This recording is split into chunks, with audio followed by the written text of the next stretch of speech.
सनातन धर्म में पूजा पाठ का बहुत ही अधिक महत्व है और पूजा पाठ में तिलक का भी उतना ही अधिक महत्व माना जाता है। जब भी आप किसी भी प्रकार की कोई भी घर में छोटी बड़ी पूजा करते हैं तो पूजा करने से पहले माथे पर तिलक अवश्य लगाया जाता है। अक्सर जब आप कभी मंदिरों में दर्शन करने के लिए जाते हैं तो मंदिरों में पुजारियों के द्वारा आपको तिलक लगाया जाता है, या कई बार आप किसी बड़े बड़े सिद्ध पीठ बड़े बड़े मंदिरों में भी जाते हैं तो वहाँ पर भी तिलक लगाने की कई मंदिरों में व्यवस्था होती है और कईयों पर नहीं है। जैसे मुझे जो है तिरुपति जाने का मौका मिला, मुझे सोमनाथ जाने का मौका मिला, इवन मैं प्रयागराज में भी जाकर के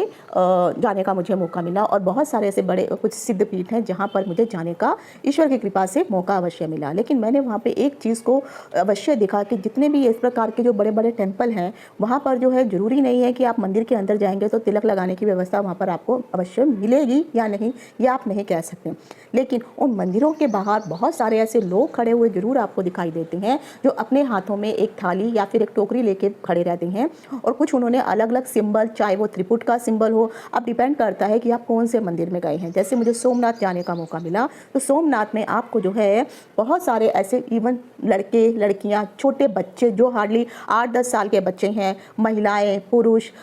वह सब जो है वहाँ मंदिर के बाहर खड़े होते दिखाई दिए। जब भी कोई भी भक्तजन जो है मंदिर में प्रवेश करने के लिए अंदर आता है तो उनको रोक लिया जाता है और उन्हें फोर्स किया जाता है कि माथे पर तिलक लगाया जाए। बहुत सारे ऐसे लोग हैं जो माथे पर तिलक लगा भी लेते हैं, लेकिन क्या आप जानते हैं कि जिनके द्वारा आपको तिलक लगाया जा रहा है क्या सच में वो आपके माथे पर तिलक लगाने के अधिकारी है भी या नहीं। हमेशा जो तिलक है आपकी आज्ञा चक्र पर लगाया जाता है और आज्ञा चक्र का हमारे शरीर में बहुत ही महत्वपूर्ण अंग होता है और यहाँ से ही हमें जो अगर आप इवन बड़े बड़े साधु इत्यादियों को लिखेंगे तो यहाँ से ही दिव्य दृष्टि की प्राप्ति भी होती है। तो जब आपकी कुंडलिनी जागरण होती है और जब आज्ञा चक्र तक पहुँचती है तो ऐसे लोगों को भूत, भविष्य और वर्तमान के बारे में पहले से ही जानकारी होना शुरू हो जाती है। तो जो भी लोग आपको, अगर आप किसी भी मंदिर में जा रहे हैं और आपको पकड़ के तिलक लगाने के लिए फोर्स कर रहे हैं तो क्या आपको उनके द्वारा तिलक लगवाना चाहिए या नहीं। जब भी आप घर में पूजा पाठ करते हैं, मंदिरों में जाके पूजा पाठ करते हैं तो पुरोहितों के द्वारा आपको तिलक लगा दिया जाता है। तो क्या कोई भी पुरोहित आपको तिलक लगा सकता है या नहीं। अगर बच्चे हैं तो बच्चों को तिलक कौन लगा सकता है। साथ ही साथ अगर आप घर में कोई पूजा पाठ कर रहे हैं और घर पर ही अगर आप तिलक इत्यादि लगा रहे हैं तो ऐसा कौन सा मंत्र है जो तिलक लगाते वक्त आप सभी को बोलना चाहिए। और जब भी आप तिलक लगाते हैं तो तिलक लगाते वक्त हमारी जो हथेलियाँ है इसमें 4 उंगलियाँ, 1 अंगूठा है, तो कौन सी उंगली से तिलक किसको किया जाता है। जैसे अगर रक्षाबंधन का त्यौहार है तो बहनें भाई को तिलक लगाती हैं, या फिर जब आप करवा चौथ वगैरह का समय होता है उस समय भी कई हस्बैंड के द्वारा अपनी वाइफ को तिलक लगाया जाता है, उनकी मांग भरी जाती है। या फिर कोई तीज त्यौहार इत्यादि आता है तो उसमें जो है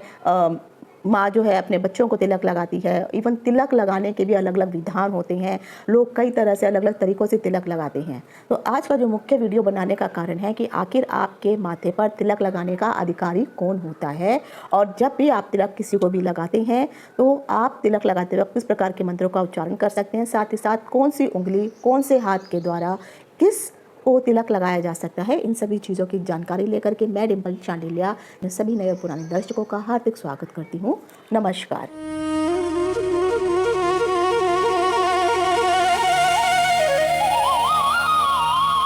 जिज्ञासा ज्ञान की खोज। Forget to like, subscribe, share, support and hype. जब भी आप घर में किसी भी प्रकार का कोई भी पूजा पाठ इत्यादि करते हैं तो शास्त्रों में कहा गया है पूजा पाठ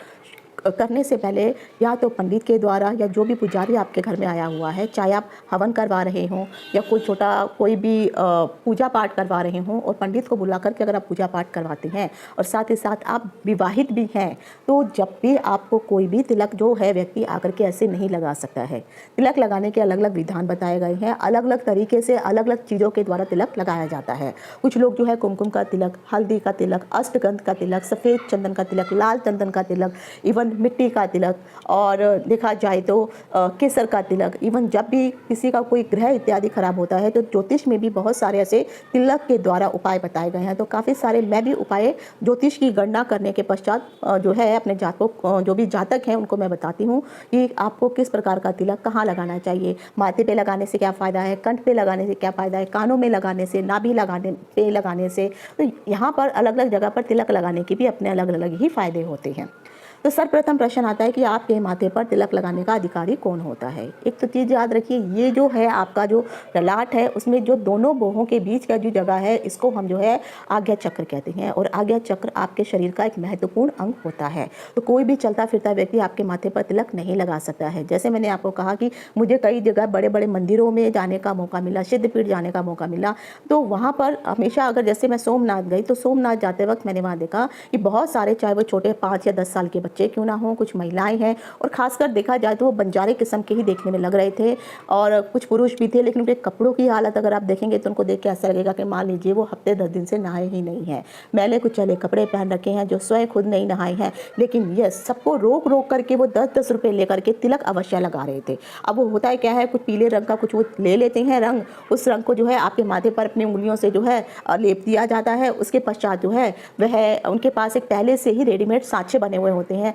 जिसमें कहीं पर ओम लिखा होता है, कहीं पर त्रिपुंड बना हुआ होता है। तो अलग अलग की शिव का मंदिर है तो आपको ओम और त्रिपुंड ज़्यादा दिखाई देंगे। तो माथे पर जो है पहले जो है पीले रंग से जो है आपके माथे को लेप दिया जाता है, और उसके बाद जो है जो लाल रंग का, जो अब वो मुझे मालूम नहीं है वो सिंदूर है, कुमकुम है, या कोई वो लाल रंग है, उसको उस तिलक का जो सांचा उसको डुबो करके आपके माथे पे लगा दिया जाता है और आपसे 10 रुपये ले लिए जाते हैं। तो सबसे पहले तो आपको ये देखना है कि जो भी तिलक आपके माथे पे लगा रहा है क्या वो तिलक लगाने का अधिकारी है, जो खुद ही महीनों से या हफ्तों से नहाया नहीं है, जो खुद ही पूजा पाठ इत्यादि नहीं कर रहा है, सिर्फ पैसे कमाने के लिए आपके माथे पे तिलक लगा रहा है। तो याद रखिए ऐसा व्यक्ति आपके माथे पे तिलक लगाने का अधिकारी हो ही नहीं सकता, क्योंकि आज्ञा चक्र ऐसा चक्र होता है या वो स्थान होता है जहाँ पर केवल पॉजिटिव और नेगेटिव एनर्जियाँ आराम से जो है लोगों के अंदर प्रवेश कर सकती हैं। एक व्यक्ति जब आपको आशीर्वाद दे करके आपके आशीर्वाद देता है या फिर मंत्र पढ़ करके वो आपके आज्ञा चक्र पर जब तिलक लगाता है, तो इसका अर्थ कहीं ना कहीं यह होता है कि वह आपके अंदर जो है कहीं ना कहीं पॉजिटिवनेस भरना चाहता है। इसीलिए जब भी ब्राह्मण या पंडितों के द्वारा तिलक लगाया जाता है तो हमेशा मंत्रों का उच्चारण हमेशा किया जाता है। कई जगह पर जब भी तिलक लगाया जाता है तो स्त्रियों का सर ढका हुआ होना अवश्य माना जाता है, लेकिन क्योंकि मैं साउथ में रहती हूँ तो यहाँ पर ऐसा विधान नहीं है। स्त्रियाँ जो है तिलक लगवाती हैं ब्राह्मणों से, लेकिन वह अपना सिर ढके ऐसा जरूरी नहीं है। हाँ, लेकिन ये जरूर है कि जब भी कोई भी महिला या कोई भी पुरुष अपने माथे पे तिलक लगाता है या लगवाता है तो अपने सर पे हाथ अवश्य रख लेता है। इसके पीछे का भी एक कारण होता है। तो अब आता है कि आखिर आपके माथे पर तिलक लगा कौन सकता है। अगर आप विवाहित हैं, हस्बैंड वाइफ हैं, तो शास्त्रों में कहा गया है अगर आपके घर में पूजा भी हो रही हो तो आप अगर तिलक लगाना चाहते हैं तो ब्राह्मण अगर आपके माथे पर तिलक ना लगाए, क्योंकि आप हस्बैंड वाइफ हैं, तो हस्बैंड को अपनी वाइफ के माथे पर, हाँ ये जरूर है, बेशक जब भी आप तिलक लगाएंगे तो तिलक लगाते वक्त ब्राह्मण उन मंत्रों का उच्चारण अवश्य कर सकता है। इवन अगर आप भी मंत्र जानते हैं तो बहुत अच्छी बात है, लेकिन बहुत छोटा सा मंत्र है कृष्णा का, जैसे ओम केशवाय नमः, ओम माधवाय नमः, ओम गोविंदाय नमः, ओम ऋषिकेशवाय नमः। ये कोई भी मंत्र बोलते हुए आप अपनी धर्म पत्नी के माथे पर तिलक लगा सकते हैं। सेम यही मंत्रों का उच्चारण करते हुए पत्नी भी अपने हस्बैंड के जो आज्ञा चक्र है वहाँ पर तिलक लगा सकती है। तो ये तो हुआ हस्बैंड वाइफ का कि ये अगर आप दोनों साथ में हैं, साथ में पूजा पाठ कर रहे हैं, तो आप एक दूसरे को तिलक लगाएं तो बहुत अधिक शुभ माना जाएगा, बशर्ते पंडित मंत्र उनको जो है उच्चारण कर सकता है। उसके बाद कई बार क्या होता है कि कुछ ऐसे घर में पूजाएं होती हैं, या कई बार हस्बैंड जो है किसी काम के सिलसिले में बाहर चले गए हैं और पूजा उस समय करनी अनिवार्य है, तो उस समय हस्बैंड जब घर पे नहीं होते हैं लेकिन पूजा अवश्य हो रही होती है, तो उस समय जो है जो भी पत्नियां हैं वह 2 आसन वहाँ पे लगाए जाते हैं, एक पति के नाम का, एक पत्नी के नाम पर, क्योंकि अकेले स्त्रियाँ किसी भी प्रकार का हवन या पूजा वगैरह जो बड़ी पूजाएँ होती हैं, या चाहे आप नवग्रह की शांति करवा रहे हो या कोई हवन भी करा रहे हो, तो हस्बैंड के बिना या बिना वाइफ की जो है इस तरह से पूजा पाठ नहीं किया जाता है। तो अगर पति जब घर पे नहीं है तो वहाँ पे उनका नाम का आसन रखा जाता है, ऊपर जो है कुछ कपड़ा बिछाया जाता है, वस्त्र इत्यादि, और फिर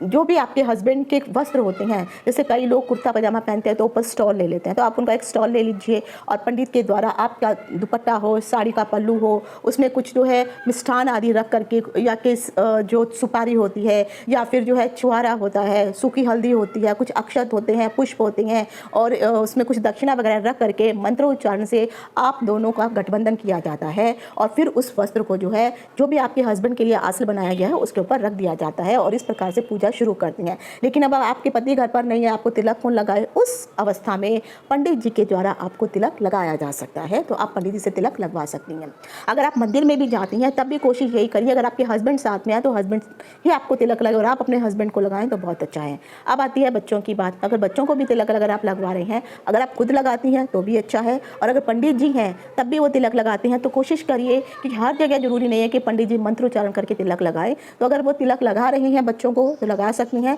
लेकिन एक चीज़ ये भी है कि जो भी विवाहित स्त्री होती है उसको जब तिलक लगाया जाता है तो अलग प्रकार के मंत्रों का उच्चारण होता है। जब कुंवारी कन्या होती है तो उसके लिए अलग प्रकार के मंत्रों का उच्चारण होता है। पुरुषों के लिए या लड़कों के लिए या बालकों के लिए जो भी तिलक लगाया जाता है उसके मंत्रों का उच्चारण भी अलग होता है। तो पंडित जी उन मंत्रों का उच्चारण कर रहे हैं या नहीं कर रहे हैं ये आपको पता होना चाहिए। तो इसीलिए कोशिश कीजिए, जो भी मैंने अभी आपको 3-4 मंत्र बताए हैं इन मंत्रों का उच्चारण करते हुए आप अपने परिवार के सदस्यों को भी तिलक लगा सकते हैं। इवन पंडित जी भी लगा रहे हैं तो अब भी लगवा सकते हैं। उसके पश्चात आता है कि कई बार जो है कुछ ऐसी घर में पूजा पाठ होते हैं तो ये जीवन है, सब लोग आते जाते रहेंगे। तो कई बार जो विवाहित महिलाएं होती हैं उनके हस्बैंड पहले चले जाते हैं तो वो विधवा हो जाती हैं, या कई ऐसे पुरुष हैं जिनकी वाइफ पहले चली जाती हैं तो वो विधुर हो जाते हैं। तो कई जगह पर ये भी देखा गया है कि कुछ लोग उनको तिलक लगाते ही नहीं हैं, लेकिन शास्त्रों में इसका भी विधान बताया गया है। शास्त्रों में कहा गया है जो भी विधवा स्त्री होती है आप पंडित के द्वारा जो है उस विधवा स्त्री को तिलक लगाया जा सकता है, लेकिन उसके लिए भी एक अलग प्रकार के मंत्रों का उच्चारण किया जा सकता है। उसी अनुसार जो भी कोई ऐसा पुरुष है जिसकी वाइफ पहले ही जा चुकी है तो उनको भी तिलक लगाया जा सकता है, लेकिन उसके लिए भी अलग ही मंत्रों का उच्चारण किया जाना चाहिए। लेकिन ऐसी महिलाओं को कोशिश यही रहती है कि पंडित जी ही अगर उनको तिलक करे तो ज़्यादा अच्छा है, और पंडित जी नहीं भी कर रहे हैं तो वो स्वयं तिलक लेकर के अपने माथे पर तिलक कर सकती हैं। अब आता है कि वो जो भी आप मंदिरों में जाते हैं तो वहाँ पर जाकर के जिनके द्वारा भी आपको तिलक लगा दिया जाता है आपको लगाना चाहिए। तो मैं तो यही कहूँगी आप किसी भी सिद्धपीठ में जाइए, अगर आपको तिलक लगाना ही है तो आप उनसे वो सामग्री ले सकते हैं। पता नहीं है वो कितना सही है सामग्री या कुछ केमिकल्स है, मुझे मालूम नहीं है, क्योंकि मैंने कभी इस प्रकार से तिलक लगवाए ही नहीं। और एक तो सबसे बड़ी चीज़ ऐसी है कि बहुत सारे ऐसे तांत्रिक भी होते हैं जो अगर आप कोई बहुत पूजा पाठ करते हैं, साधना करते हैं, मंत्र जाप इत्यादि भी करते हैं, तो वो भी तांत्रिक जो है अपना भेष बदल करके वहाँ पर खड़े हो जाते हैं और वो ऐसे लोगों को चुनते हैं जो उनको पता चल जाता है कि यस ये जो व्यक्ति है ये किसी प्रकार का जो है साधना इत्यादि करता है, तो वह उनके मंत्रों को, उनकी साधनाओं को चुराने की कोशिश करती हैं। तो वो आपके पास आएंगे और आपको पूछेंगे क्या मैं आपको तिलक लगा दूं, तो आप खुश होकर के इसलिए तिलक लगवा रहे हैं क्योंकि आपको जो है मंदिर में आए हैं तो आप सोच रहे चलो एक सेल्फी भी हो जाएगी, हम तिलक भी लगा लेंगे और दुनिया को भी दिखाएंगे कि हम XYZ मंदिर में गए थे। तो वो जैसे ही और वो मन ही मन मंत्रों का उच्चारण करते हैं और जैसे वो आपके माथे पे तिलक लगाते हैं, यकीन मानिए जो भी आपने जाप किया था, जो भी आपने पूजा अर्चना की थी, जिन भी पद्धतियों से, वो सब चोरी होनी शुरू, वो सब उसी वक्त चोरी कर लेते हैं। तो जो भी आपने मंत्र साधना की होती है, जो भी साधनाएं, जो भी तपस्याएं आपने की होती हैं इतनी मेहनत से, महीनों में, दिनों में, सुबह शाम उठ करके, तो तांत्रिकों के द्वारा, ऐसे लोगों के द्वारा मिनटों में आपकी जो है, मैं कहती हूँ सेकंडों में ही आपकी जो साधनाएं हैं, जो मंत्र है वो चोरी कर लिए जाते हैं। और फिर कुछ समय बाद धीरे धीरे आपको खुद को ही महसूस होने लगता है कि क्यों मैं उस मंदिर में भी गई, मंदिर में पूजा अर्चना की, दर्शन किए, लेकिन मेरे शरीर में एक खालीपन सा क्यों लग रहा है, ये जो अनुभूतियाँ मुझे पहले होती थी वो क्यों नहीं हो रही हैं। फिर कहीं ना कहीं जब आप किसी और से पूछते हैं या कोई ऐसा सिद्ध व्यक्ति आपको देख के बताता है तो पता चलता है कि आपने जो तपस्याएँ साधनाएँ की थी तो किसी तांत्रिक के द्वारा वो चोरी कर ली गई हैं। तो कोशिश कीजिए कि आप चाहे किसी भी बड़े सिद्धपीठ मंदिर में क्यों ना जाएं, किसी भी अनजान लोगों के द्वारा अपने माथे पर तिलक कदापि ना लगवाएं। इवन जो बच्चे भी आपको तिलक लगाने के लिए या महिलाएं आपको मिलती तो पहले यही देखिए ना वो कितने साफ सुथरे हैं, गंदे मैले कुचैले कपड़े हैं पहने हुए हैं, महीनों से जैसे नहाए नहीं हैं, और ऊपर से जो भी यंत्र उन्होंने रखा होता है तिलक लगाने के लिए वो सब लोहे के बने हुए होते हैं। तो वो लोहे के सांचे बना करके आपके माथे के ऊपर कोई भी हल्का रंग लगा देंगे, और दूसरा जो है वो दूसरा जो भी सांचा है, जैसे माना जैसे मैं जो था सोमनाथ गई थी तो वहाँ पे मैंने देखा उन्होंने त्रिपुंड का और ओम का सांचा बना के रखा हुआ था। तो वह पहले लोगों को रोकते, जैसे लोग मंदिर में प्रवेश करने के लिए जो उनका एंट्रेंस है वहाँ पर जाते तो बाहरी सड़क पर उनको रोक लिया जाता और उनको कहा जाता आप तिलक लगा लीजिए। तो लोग खुश हो जाते, अपना माथा आगे करते, वो 2 या 3 उंगलियों से जा उनके माथे पर जो है हल्का पीला रंग लगा देते हैं, और उसके बाद जो है आपको अगर त्रिपुंड बनाना है तो सफ़ेद रंग से आपके सर पे जो है वो सांचा चिपका दिया जाता है, तो आपके माथे पे त्रिपुंड बन जाता है। या अगर आपको आपको ओम लिखवाना है तो लाल रंग का कुमकुम है या कोई केमिकल है वो लगा करके आपके माथे पर लगा दिया जाता है और आप खुश हो जाते हैं कि आपने भगवान के नाम का तिलक लगा लिया। लेकिन कोशिश करिए कदापि अगर आप किसी भी सिद्ध पीठ में जा रहे हैं आप दूसरों से तिलक ना लगाएं। एक तो वो लोहे की वस्तु का प्रयोग कर रहे हैं, दूसरा उनके अंदर उतने सात्विक भाव नहीं होते हैं। तो आप जब भी अगर आपको तिलक लगाना ही है या तो आप घर से लगा के जाइए या फिर आप उनको बेशक पैसे दे दीजिए, लेकिन अपने हाथ से, जो अगर हस्बैंड वाइफ है तो एक दूसरे को अपने हाथ से अपने बच्चों को भी तिलक आप खुद लगा लीजिए। लेकिन वो सांचा रखा हुआ, मैं तो वो भी बोलूँगी कि उस लोहे के सांचे का प्रयोग ना करें, बल्कि वो कुमकुम जो भी है वो अपने हाथों से लेकर के तिलक लगा सकते हैं।